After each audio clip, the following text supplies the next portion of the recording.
सर्वप्रथम मी या माझ्या शेजारच्या जनतेचे आभार मानेन.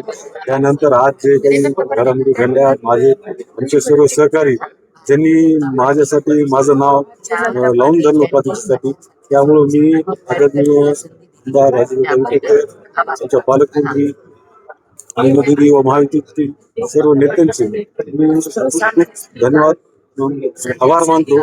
त्यांनी मला जी जिल्हा परिषद उपाध्यक्ष म्हणून जी संधी दिली, मी सगळ्यांचा आभार. आमदार राजेश विटेकरांनी स्वतःच्या भावाला उपाध्यक्ष करण्यासाठी शिवसेनेच्या पाठीत खंजीर खुपसलाय असा गंभीर आरोप शिवसेनेने केलेला आहे.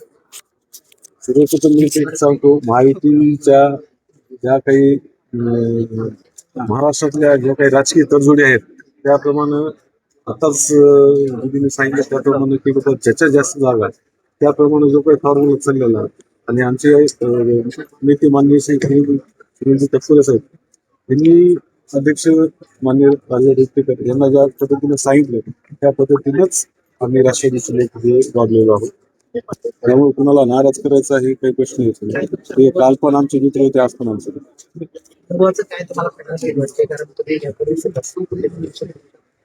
अनुभवाचा नक्कीच मला फायदा होईल, कारण की स्वर्गवासी उत्तमजी विटेकर या परभणी जिल्हा परिषदेचे अध्यक्ष होते.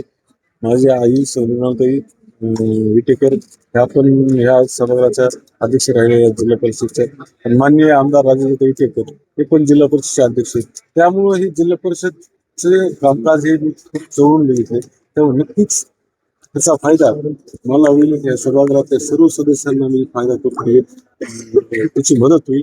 आणि ह्या ग्रामीण भागातला जो काही विकास आहे, आणखी सर्वांच्या माहितीच्या नेत्याच्या आशीर्वादाने आणखी सर्व काही जिल्हा परिषदेच्या ज्या काही योजना आहेत त्या ग्रामीण भागापर्यंत मी पुरवायचा पुरेपूर प्रयत्न करेन.